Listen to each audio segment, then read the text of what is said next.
சமாதான ஏஜி சபையின் தலைமை போதகர் பாஸ்டர் ஆர் கிளாரன்ஸ் மருதையா அவர்கள் தேவனுடைய செய்தியை கொண்டு வருவார்கள். கிறிஸ்துவுக்குள் அன்பானவர்களே, இந்த நாளிலேயும் இந்த ஊடகத்தின் மூலமாக உங்களை சந்திப்பதில் மகிழ்ச்சி அடைகிறேன். தேவனுடைய அளவற்ற கிருபையினால் இந்த 2023 ஜனவரி முதல் இந்த டிசம்பர் மாதம் வரைக்கும் நம்மை அற்புதமாய் போஷித்து, நம்மை அற்புதமாய் உடுத்தி, நம்மை அற்புதமாய் நடத்தி வந்தாரே, அவருக்கு நன்றி காணிக்கைகளை நாம் ஏறெடுப்போமாக. இந்த நாட்களிலேயும் ஆண்டவர் நமக்கு தரக்கூடிய வார்த்தை என்னவென்றால், சங்கீதம் 77:5 பூர்வ நாட்களையும் ஆதி காலத்து வருஷங்களையும் நான் சிந்திக்கிறேன் என்று சொல்கிறார். பொதுவாக பல திட்டங்களை நாம் செயல்படுத்துவோம், ப்ராஜெக்ட்ஸ் நாம் செய்வோம். அப்படி ஒவ்வொரு ப்ராஜெக்டை செய்யும்போது அதனுடைய வெற்றி என்ன, அதோடைய தோல்வி என்ன, அதனுடைய ப்ளஸ் அண்ட் மைனஸ் எல்லாவற்றையும் ஆராய்ந்து பார்த்து கடைசியில் எவாலுவேட் பண்ணுவோம், மதிப்பீடு செய்வோம்.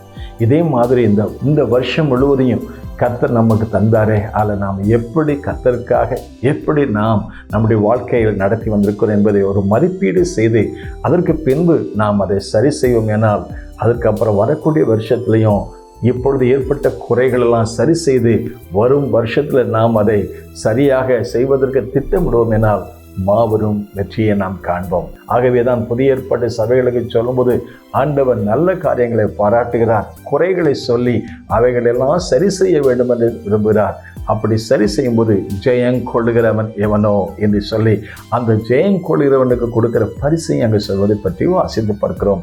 ஆகவே அருமையான தேவனுடைய பிள்ளைகளை, இந்த வருஷ கடைசியில சங்கீதக்காரன் சொன்னது போல கர்த்தர் செய்த எல்லா உபகாரங்களுக்கு எனத்தை செலுத்துவேன், ரட்சிப்பின் பாத்திரத்தை எடுத்துக்கொண்டு அவருடைய நாமத்தை தொழுது கொள்வேன். இந்த நாளிலேயும் நாம் கவனிக்க வேண்டிய சில காரியங்கள் உபாகம புஸ்தகத்தில் கர்த்தர் சொல்றாரு, நினைப்பாயாக.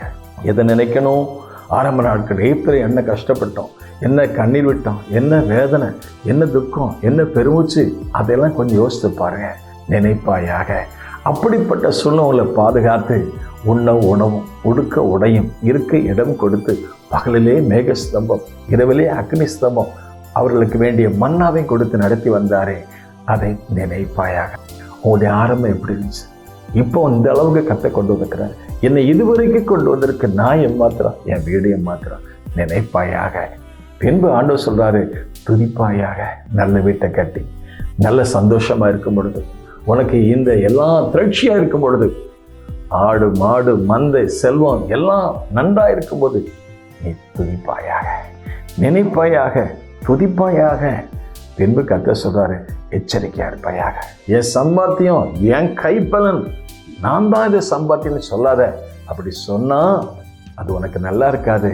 உனக்கு ஜீவனை கொடுத்து, உனக்கு சுகம் கொடுத்து, பலம் கொடுத்து, கிருபை கொடுத்து நம்ம இதுவரைக்கும் தாங்கி நடத்தி வந்தாரே, அவருக்கு நன்றி சொல்ல கர்த்தர் கிருபை செய்வதாக. ஆகவே இந்த வருஷம் முழுவதும் நம்ம நடத்தி நமக்கு புதிய வருஷத்தை நம்ம கொண்டு போய் செல்வதற்கு உதவி செஞ்சாரு. அவரை நாம் நன்றி உள்ள இதயத்தோடு நாம் அவருக்கு நன்றி சொல்லி நினைத்து பார்த்து ஒரு நாட்களில் நாம் இன்னும் ஆண்டவருக்கென்று வாழ கர்த்தர் உதவி செய்ய இந்த பிரசன்னத்தை நாடுவோம். இந்த ஆண்டை கடைசி பதிலே நாம் நம்மை ஆயத்தப்படுத்துவோம், தகுதிப்படுத்துவோம். புதிய வருஷத்திலையும் புதிய காரியங்களை செய்வாராக. May God bless you. பூமியிலே சமாதானமும் நிதியமும் உண்டாகட்டும்.